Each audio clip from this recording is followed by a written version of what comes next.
News axis में आपका स्वागत है। दोस्तों, आपसे कुछ कहना चाहता हूँ।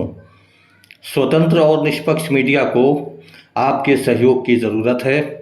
आपका छोटा सा सहयोग सच की आवाज़ को मजबूत बना सकता है। इसे जीवित रखने के लिए अपना समर्थन दें और स्क्रीन पर दिखाई दे रहे QR कोड या मोबाइल नंबर के ज़रिए जो भी हो सके हमें आर्थिक सहयोग करें। आइए अब खबर की तरफ चलते हैं। आग जो उठी है बुझाने का तरीका सीखो। आग जो उठी है बुझाने का तरीका सीखो। आग को आग से बुझाई तो और भड़केगी। मन की आवाज़ और फिर वही काला पर्दा। काला रंग सिर्फ अंधकार नहीं, गहराई और गरिमा का भी प्रतीक है। हर रंग को उभारने की ताकत अक्सर काले रंग में ही होती है। ये सादगी, आत्मविश्वास और रहस्य का अनोखा संगम है। काला रंग सिखाता है कि हर अंधेरी रात के बाद नई सुबह ज़रूर आती है, तो इसे सकारात्मक तरीके से लें और आगे बढ़ें। अब मुद्दे की बात करते हैं।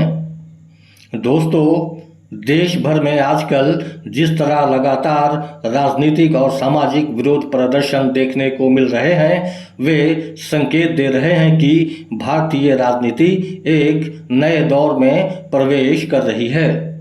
मार्च टू संसद के दौरान विभिन्न संगठनों, युवाओं और छात्रों की भागीदारी, जंतर मंतर पर CJP समेत नागरिक संगठनों के आंदोलन, प्रदर्शनकारी छात्रों पर पुलिस द्वारा लाठीचार्ज, छात्रों की गूंज कार्यक्रम के दौरान विभिन्न राज्यों में नेता प्रतिपक्ष राहुल गांधी का छात्रों के बीच पहुंचना और लोकसभा में जोरदार तरीके से छात्रों का मुद्दा उठाना तथा प्रधानमंत्री आवास के सामने कांग्रेस और समाजवादी पार्टी का संयुक्त धरना की घटनाएं केवल अलग अलग विरोध प्रदर्शन नहीं, बल्कि लोकतांत्रिक राजनीति के बदलते स्वरूप की ओर इशारा करती हैं। लोकतंत्र में विरोध प्रदर्शन जनता की आवाज़ का सबसे महत्वपूर्ण माध्यम माना जाता है। जब बड़ी संख्या में छात्र, युवा और सामाजिक संगठन सड़कों पर उतरते हैं, तो ये केवल किसी एक मुद्दे का विरोध नहीं होता, बल्कि शासन और जनता के बीच बढ़ती दूरी का संकेत भी माना जाता है। मार्च टू संसद के दौरान छात्रों पर पुलिस बल प्रयोग की तस्वीरों और वीडियो ने पूरे देश में बहस को जन्म दिया है। आलोचक इसे लोकतांत्रिक अधिकारों के दमन के रूप में देख रहे हैं। उल्लेखनीय है कि भारत के राजनीतिक इतिहास में छात्र आंदोलनों की हमेशा निर्णायक भूमिका रही है। JP आंदोलन, मंडल आंदोलन, निर्भया आंदोलन और नागरिक अधिकारों से जुड़े कई जन आंदोलनों ने ये साबित किया है कि जब युवा सड़कों पर उतरते हैं तो इसका प्रभाव केवल तत्कालीन राजनीति तक सीमित नहीं रहता, बल्कि ये भविष्य की राजनीतिक दिशा भी तय करता है।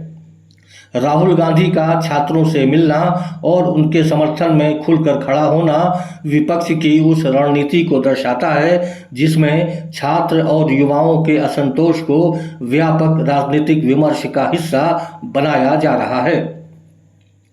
वहीं प्रधानमंत्री आवास के सामने कांग्रेस और समाजवादी पार्टी का संयुक्त धरना विपक्षी एकजुटता का संदेश देता है।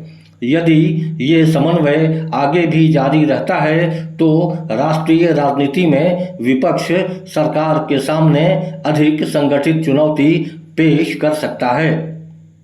दूसरी ओर सरकार का पक्ष है कि विरोध के नाम पर संसद, सरकारी संस्थानों और सार्वजनिक व्यवस्था को बाधित करने की अनुमति नहीं दी जा सकती तथा कानून व्यवस्था बनाए रखना उसकी संवैधानिक जिम्मेदारी है।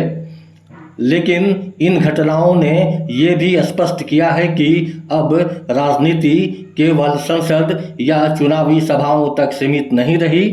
विश्वविद्यालय, सड़कें, जंतर मंतर और सोशल मीडिया समानांतर राजनीतिक मंच बन चुके हैं।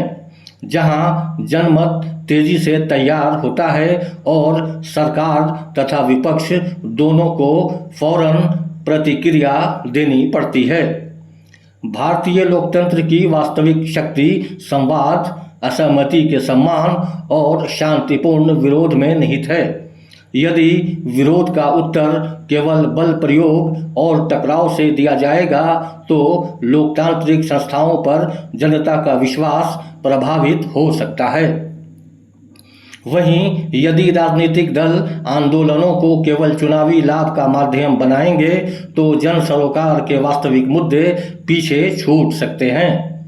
वर्तमान घटनाक्रम ये संकेत देता है कि आने वाले समय में भारतीय राजनीति में छात्र, युवा और नागरिक समाज की भूमिका पहले से कहीं अधिक प्रभावशाली होगी।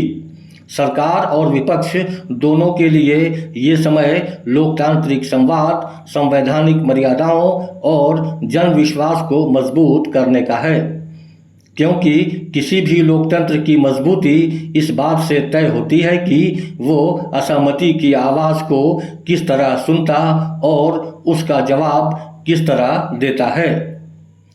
हमारे साथ बने रहने के लिए बहुत बहुत शुक्रिया। ऐसी और खबरों के लिए हमारे चैनल को सब्सक्राइब करें और यह खबर कैसी लगी हमें कमेंट करके अवश्य बताएं।